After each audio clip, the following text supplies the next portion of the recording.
और सीधा रुख इस वक्त की बड़ी खबर की तरफ करेंगे। रूस ने यूक्रेन के रिहायशी इलाकों को लगातार निशाना बनाना पहले से ही शुरू किया हुआ है और एक बार फिर से निशाना बना रहा है। उसने यूक्रेन के एक शहर के बीचों बीच बड़ी सी इमारत पर हमला कर उसे तबाह कर दिया। यह हमला इतना जोरदार धमाकेदार था कि इमारत के परखच्चे उड़ गए। रूस ने ये हाई एक्सप्लोजिव डेटोनेटर के जरिए किया और इसे जलाकर किसी दुश्मन पर छोड़ा जाता है जो 300 फीट के इलाके को बुरी तरह नेस्तनाबूद कर देता है, तबाह कर देता है। तबाही की तस्वीरें।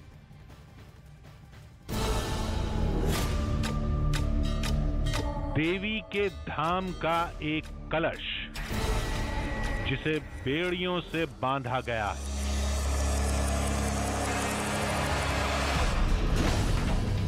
दावा है कि जंजीर खुलते ही यह कहीं भाग जाएगा।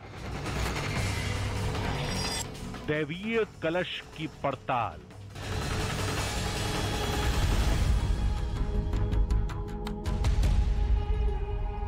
रिकॉर्ड करते दिखे। उनके वहां से गुजरने के लिए राजधानी की सड़कों को पहले ही खाली करा लिया गया, जिसके बाद वहां से रूसी सेना के भारी भरकम टैंकों के साथ बख्तरबंद गाड़ियां भी निकलती दिखी। वहां से आए एक दूसरे वीडियो में कई फौजी गाड़ियां एक कतार में चलती नजर आईं।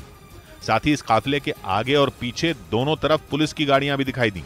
उधर जैसे जैसे जंग आगे बढ़ रही है, पुतिन के अगले टारगेट पर बहस भी तेज होने लगी है। दावा किया जा रहा है कि यूक्रेन और रोमानिया के बीच में बसा छोटा सा देश मोल्दोवा पुतिन का अगला टारगेट हो सकता है, जिसके लिए पुतिन पहले ही पूरी तैयारी कर चुके हैं। मोल्डोवा की चर्चा शुरू होते ही बेलारूस के राष्ट्रपति लुकाशेंको का एक वीडियो भी चर्चा में आ गया, जो 1 महीना पहले लीक हो गया था। दावा किया गया था कि किसी मीटिंग में लुकाशेंको पुतिन का प्लान समझा रहे थे और वो वीडियो इंटरनेट पर पहुंच गया। उस वक्त दावा किया गया था कि यूक्रेन के दक्षिण में बसे मोल्डोवा पर हमले का प्लान काफी पहले से बनाया जा चुका है। मोल्डोवा पर कब्जा होते ही पुतिन के लिए कई मकसद हल हो जाएंगे, लेकिन अमेरिका के लिए ये बड़ी टेंशन की वजह है। यूक्रेन के पूर्व और दक्षिण में जैसे जैसे जंग तेज हो रही है, रूस को एक के बाद एक कामयाबी मिल रही है।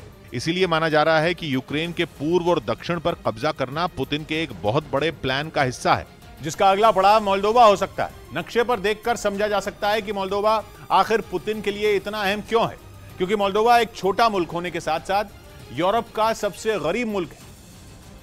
वर्ल्ड बैंक के मुताबिक यूरोप में सबसे गरीब मुल्क मोल्दोवा ही है, जिसका सीधा मतलब यह है कि मोल्दोवा के पास न तो ज्यादा हथियार हैं और न ही बहुत बड़ी सेना है।